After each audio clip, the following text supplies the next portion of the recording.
Chapter 301. Oh! A sound slipped out of Oliver's mouth as he glanced back at the students following him. During his vacation, something seemed to have stirred up their emotions.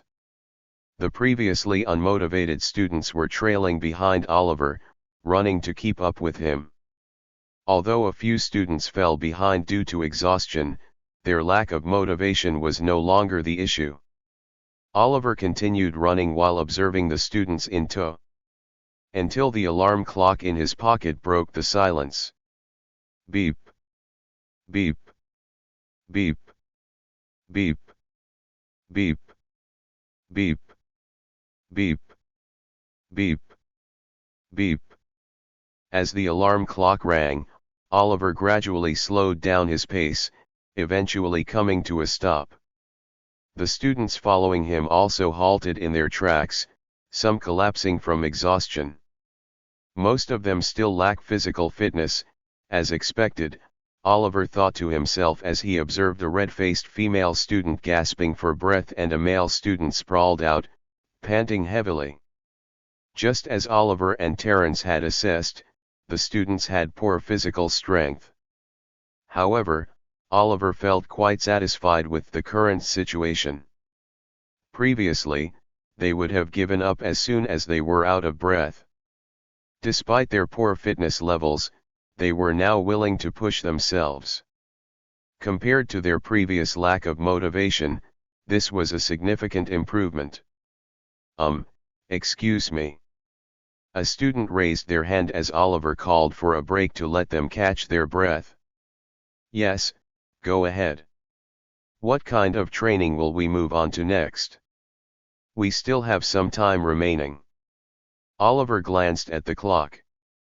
The student was right, they had about 20 minutes left.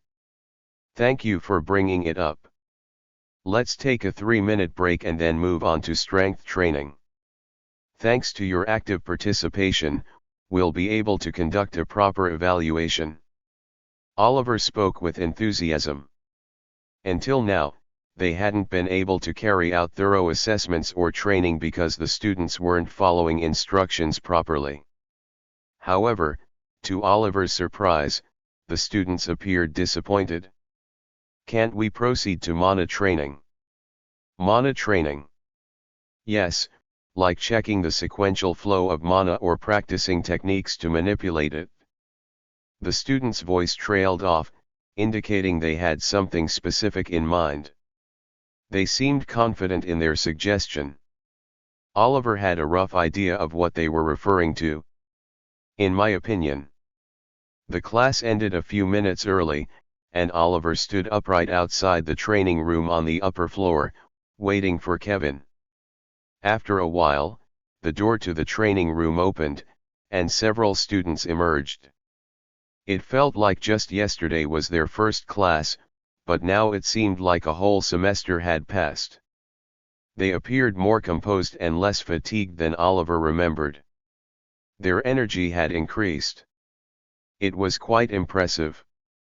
Not long ago, they were exhausted from sweat and injuries, but now they had transformed to the point of being unrecognizable. The students who exited the training room looked surprised to see Oliver, who had returned to work after a long absence. Oliver greeted them politely. Some students responded casually, but many of them reciprocated the greeting respectfully. Yairali from the Scatty faction, Felix from the Gaia faction, and surprisingly, even Derek from the Agni faction was among them. Compared to before, his negative emotions have decreased. His self-esteem seems to have recovered a lot. After bidding them farewell, Oliver entered the training room. Inside, as always, he found Kevin using magic to tidy up the space. I'll take care of the cleaning from now on. I can do it faster. Kevin swiftly finished organizing everything, proving his point. With magic, he efficiently completed tasks that would typically require several people. I know, but it's my responsibility. Ignoring Oliver's remark, Kevin put away the cleaning tools, donned a jacket hanging on the side, and walked into the hallway. Naturally, Oliver followed suit. Derek has started attending classes again. Yes, I noticed. I didn't think you could persuade him. How did you do it? I asked him and made a bet. A bet? Yes, it seemed that student Derek was curious about many things related to me, so I proposed a duel. I told him that if he won, I would explain everything to him. But if he lost, he had to attend class and take the final exam. You have a talent for this. It's not easy to convince someone to accept such a bet. For some reason, I felt that he was angry with me, so I proposed it at that moment. Surprisingly, it's easier to persuade angry people. Kevin responded as if he understood completely. Just a brief conversation with Oliver was enough for anyone to grasp the story. How is student Derek doing now? He seemed a bit down, but overall, he has shown improvement. Well, his skills haven't changed much, but his attitude has definitely improved. What do you mean? Well, he used to have a bad habit of trying to finish off opponents with high-powered spells, probably due to his pride in his faction. But now he only uses the necessary magic at the appropriate time. Did you advise him? Oliver nodded. After their third duel, Derek seemed to have let go of something and humbly asked Oliver for advice. Oliver provided him with the right guidance. Derek was undoubtedly skilled, but he had a tendency to rely on powerful techniques during critical moments. While not necessarily a bad thing, it could limit his options and allow his opponents to counterattack. Oliver pointed this out to him. Indeed, Oliver managed to gain the upper hand by capitalizing on Derek's approach, but Derek, by saving his magic for crucial moments, allowed room for a counterattack. It would have been more effective if he had infused his blade with magic and swung it instead. When Oliver highlighted this fact, Derek seemed to have a realization and nodded in agreement. So that's why. I had the students participate in duels, and Derek performed exceptionally well. Even after competing 8 times in a row, he easily defeated his opponents without showing signs of fatigue. It must be because he let go of his bad habit. Kevin's eyes sparkled with satisfaction. This was the kind of combat strategy Kevin had aimed for. You did a good job convincing him. It's not easy to persuade someone who's stubbornly strong. I merely provided advice at your request, so it wasn't a deliberate effort to persuade him. It just happened that he was in the right mindset to accept it. I see. Yes, it seems a lot has happened while I was on vacation. A lot happens beneath the seemingly calm surface of the magic tower. I couldn't agree more. That's why I'd like to ask for some advice. Advice? Yes. Oliver said and proceeded to explain what had transpired in his class earlier. Most of the students showed great enthusiasm during the training, but he mentioned how they expressed a desire to practice mana flow training, similar to what Felix had received. What did you tell them? For now, I acted as if I didn't know and instructed them to focus on physical training first. And how did they react? They weren't pleased. Of course, they wouldn't be. You're asking them to follow a tedious and demanding path instead of an easy one. But isn't that what makes it valuable? For now, I plan to prioritize physical training for those who lack basic strength and only address the areas where mana flow is absolutely not working. Is that acceptable? Didn't the master give you permission? Yes, he did. But he cautioned me not to abuse it. Also, since there are quite a few students, I thought it might create more rumors if I offered individual assistance. Is that all right? I didn't realize you were the type to be so obedient, Kevin sarcastically remarked. It wasn't entirely inaccurate. Due to the circumstances or his own nature, Oliver, who had intended to live quietly in the magic tower, sometimes found himself caught up in attention-grabbing situations. Like his initial duel with Derek or the mountain pace incident. Of course, it wasn't solely Oliver's fault. Kevin and Merlin were also responsible for exposing Oliver to such situations. Unaware of this, Oliver offered an apology first. "I'm sorry. I'm trying, but I keep making mistakes. What do you desire?" "Huh.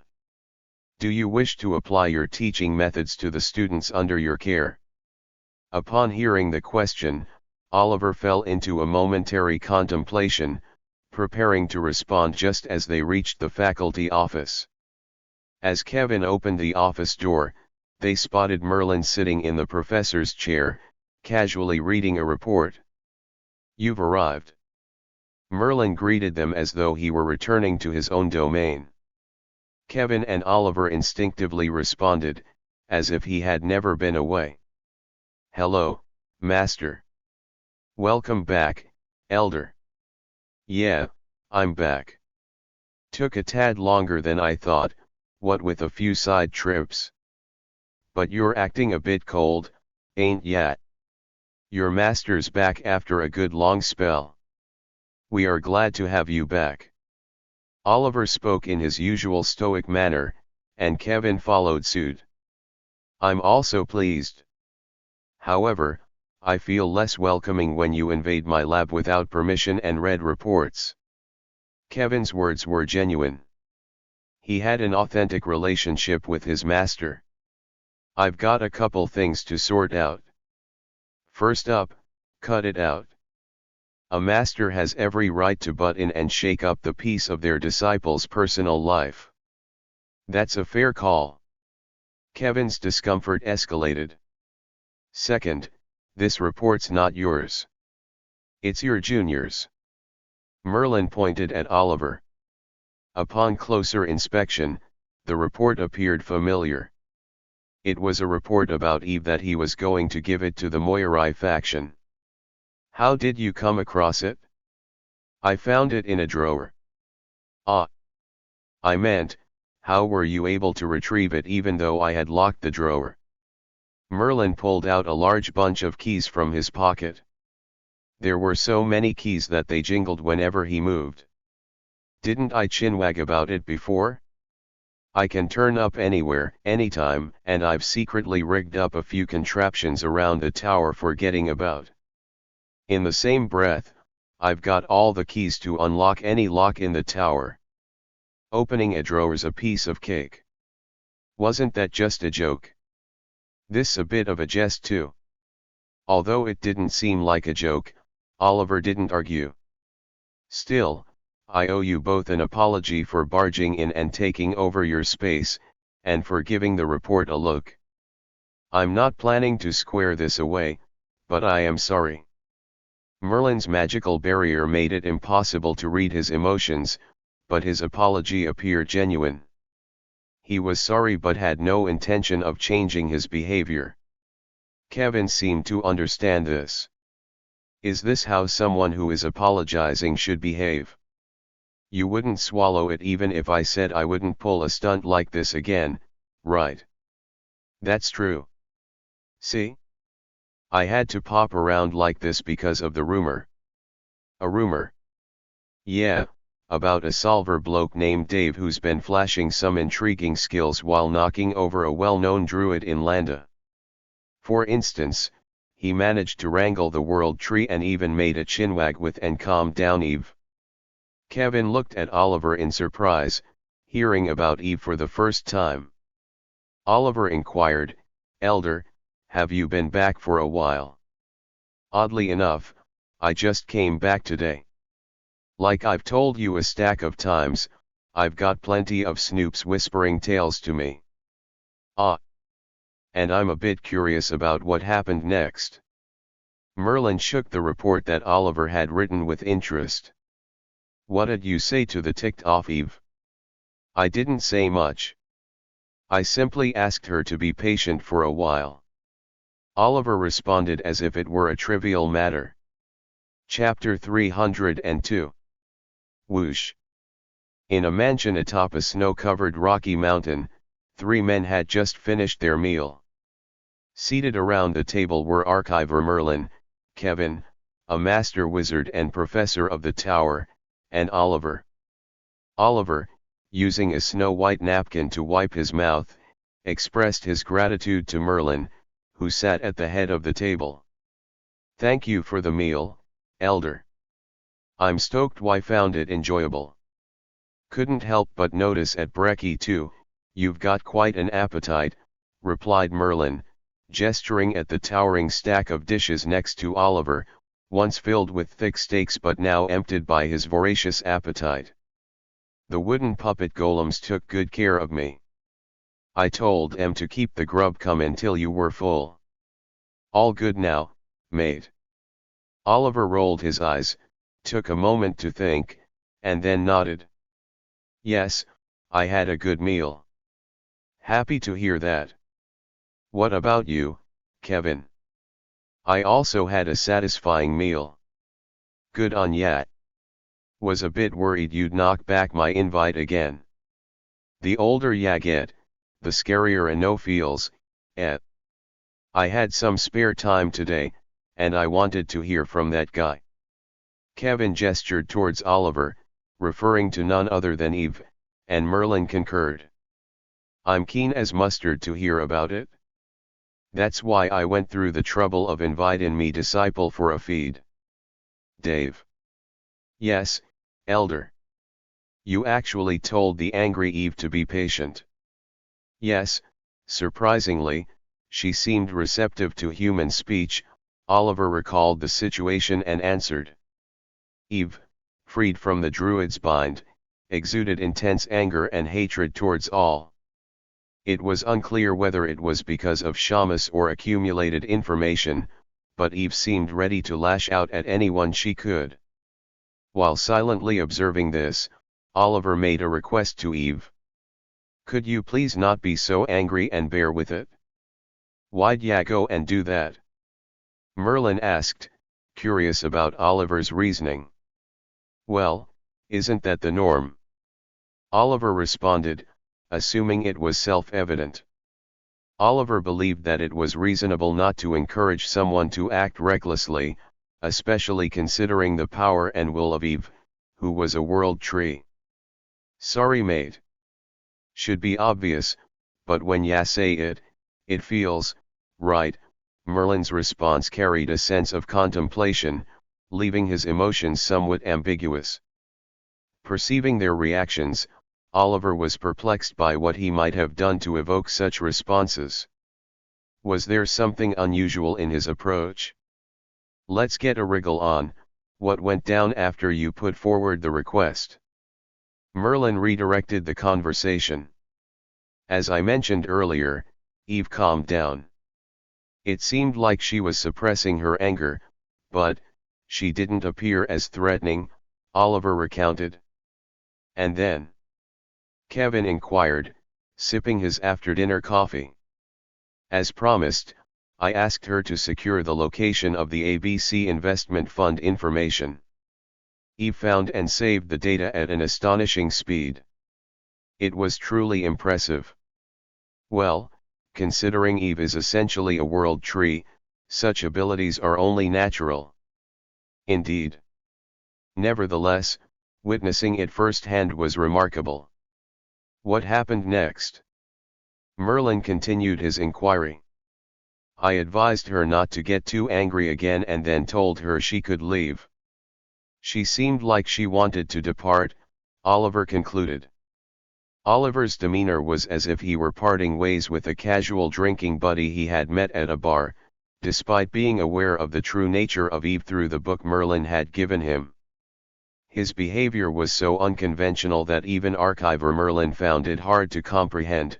Rather than expressing anger, Merlin seemed more analytical. Did ya get a chance to read that book I gave you, The evolution of the world tree. Yes. But you still let her go? Not having a go at ya, just asking. Yes, because I promised I would. And, and, when there's a will, isn't it a bit too much to keep holding her against it? Kevin, who had been quietly listening, pointed out that Oliver's reason seemed somewhat trivial compared to the value and risks associated with Eve. Even so, you should have kept her restrained.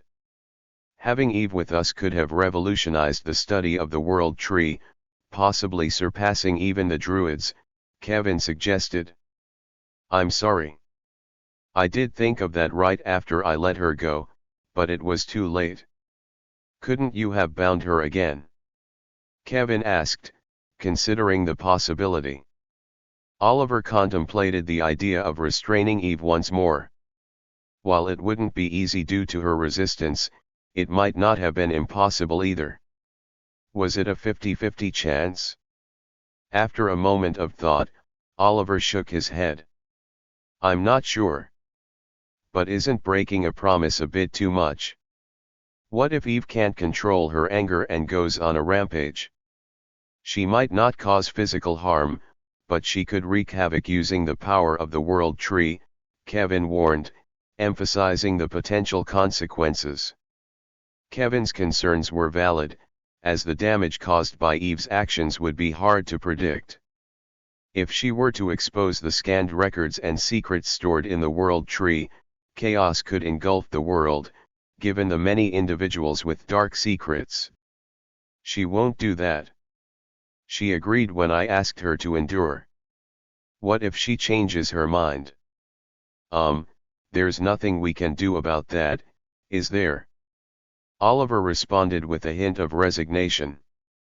Kevin found Oliver's emotional disposition quite distinct from that of ordinary people, giving him an unsettling feeling. Merlin attempted to put an end to the discussion, saying, let's not dwell on it. Things don't always go according to Hoyle in this world, that's what makes it interesting. Dave. Yes, Elder. I don't mean to sound like a broken record, but when you debrief the Moirai school, it'd be best to leave out Eve's antipathy towards humans and the bit where you asked her to endure. Pardon. The recent discovery of Eve having a bone to pick with humans could really rattle the Moirai school, could lead to a right kerfuffle. If you spill the beans, it could cause a stir. They've got a fair bit of clout, information-wise. Oliver understood Merlin's reasoning and nodded in agreement. Yes, I understand. Elder. May I ask you a question? What is it? This is just personal curiosity, but why do you think Eve was born all of a sudden? It's in the book, ain't it? Yes, I've read it. It says that due to the accumulation of vast amounts of information, an artificial consciousness and will emerge, but I don't quite understand. Can consciousness and will simply come into existence because a lot of information accumulates? Quantity can morph into quality, so I reckon it's quite possible. Then, why did it happen just now? Oliver's eyes gleamed with scholarly curiosity. Merlin considered the question and offered an explanation. There's a reasonable reason. Throughout history, this is when the world tree gets the most use, especially by the magic mob. As the number of users goes up, so too does the info from the outside, so it's less of a surprise when things like this happen. Could just be the natural order of things. While Oliver found the explanation somewhat unsatisfying, he couldn't refute it. As Merlin pointed out, the recent rapid increase in world tree users and the accumulation of information could explain Eve's emergence. Yet, despite this explanation, Oliver felt that something was still amiss. As Oliver wrestled with his lingering curiosity, Merlin decided it was time to conclude the conversation. All right, we've had our feed, and we've had a chinwag about what's been bugging me. Let's wrap it up here. Surprised by the sudden conclusion, Oliver exclaimed, "Huh? What? Don't you have any other questions to ask? Didn't you hear about any other stories?" Merlin hesitated for a moment before answering, "Extracting the power of nature and mixing emotions and mana." "Yes. Don't you have anything to say about it?" "My acquaintance mentioned that he had never seen a warlock extracting and using the power of nature before." "Can't say I've heard of it either, but it doesn't strike me as that odd," Merlin calmly replied. "Is that so?" "Yeah, some reckon this is humanity's heyday and the pinnacle of knowledge, but from where I'm standin', it's still an age of fools who know less than they reckon they do. So, it's not odd for a warlock with a novel skill set to pop up. Just 50 years ago, folks didn't even know black swans were a thing." Oliver was convinced by Merlin's composed response. There was still much unknown in the world, and it seemed like a plausible argument. In the midst of their conversation, Kevin interjected, eager to add his thoughts. "So, what do you think about mixing mana and emotions?" Both Merlin and Oliver turned their attention to Kevin, intrigued by his question. Kevin appeared outwardly calm, but internally, his curiosity and eagerness shone brightly. "I've never seen anything like it before. Mixing emotions and mana. Is such a technique even possible?" Oliver gazed at Merlin with genuine curiosity. To be honest, Oliver wasn't sure if the mixing was an intentional endeavor or a serendipitous accident. He likened it to someone flying in the sky without the concept of flight. Merlin provided an answer to Kevin's inquiry. "The practice of mixin' emotions and mana is a field that's been poked around in before, though it's a bit fringe and somewhat taboo." Both Kevin and Oliver became even more intrigued upon hearing this revelation. "Is that so?" Oliver asked. "Righto. Among the few, there are some wizards who show an interest in both black magic and emotions. Even among past archivers, a handful dipped their toes into this field. A few of them even tried to splice mana and emotions. It's the first time I've heard of this. I mentioned it before, it's a niche and often contentious area." Oliver readily understood why researching black magic and emotions might be met with resistance. Black magic had a negative social perception, and the required talents for studying it were different from traditional magic, making it a challenging and taboo area of research. But if they were researching it, there must have been a reason, right? Oliver pointed out. Merlin acknowledged the valid observation. According to the research done by past archivers, when mana and emotions are mixed, their power goes through the roof. But the risks involved are also equally steep. Oliver immediately grasped the implications, recalling his own experiences with greed, fire, and hunger. "What's the underlying reason? What specific principle enhances the power?" Oliver probed further. "Well, since it was more hit and miss research by individuals rather than a focused dive, we haven't completely cracked the mystery. But there is a theory." "A theory?" "Yes, do you know what mana and emotions have in common?" Oliver furrowed his brow, contemplating the question. "I'm not sure. It's that both originate from the soul." Chapter 303.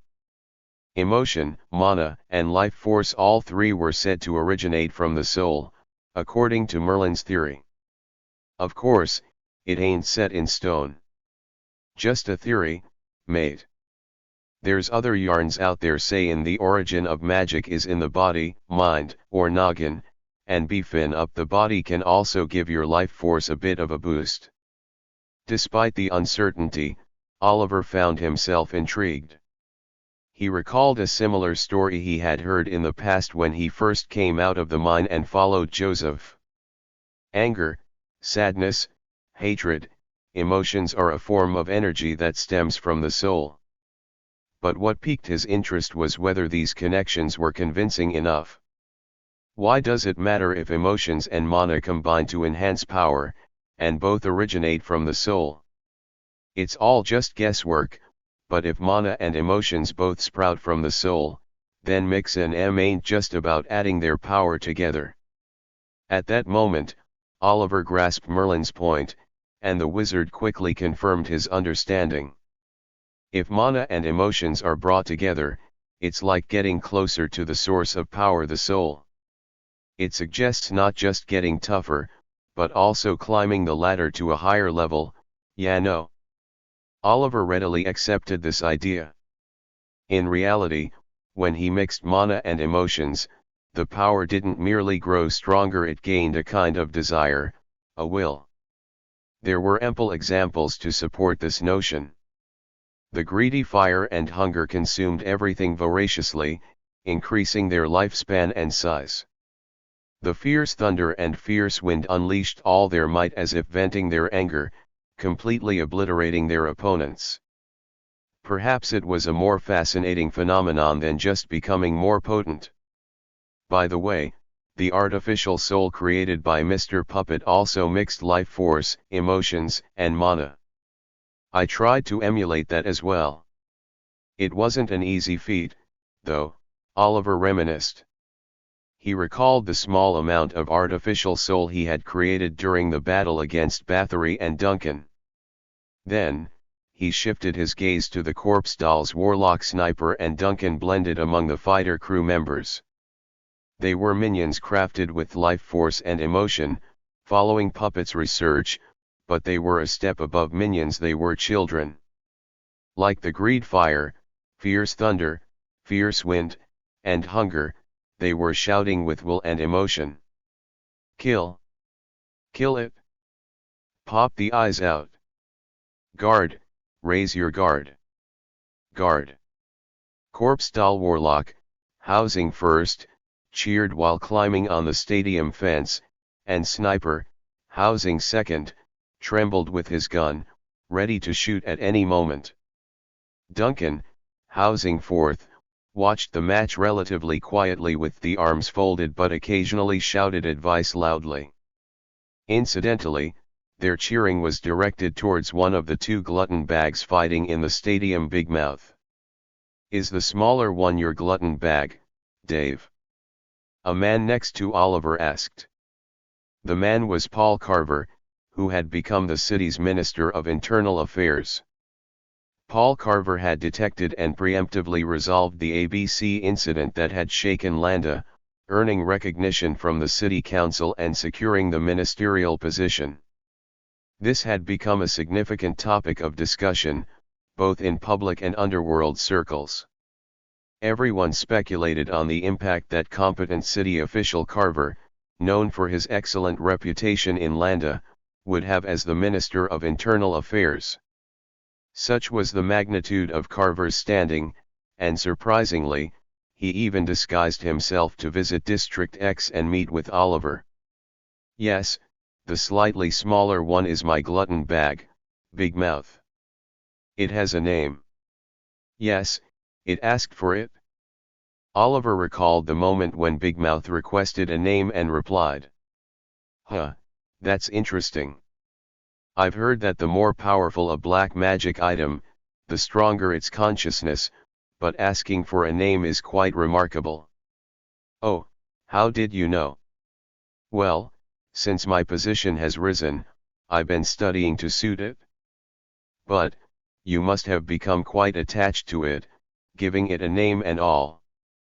Oliver paused for a moment. Maybe. But, are you okay? From what I can see, it seems to be losing. Carver pointed at the stadium. Indeed, Oliver's Big Mouth was struggling against a newly created glutton bag crafted by Smith, the warlock who had made Big Mouth.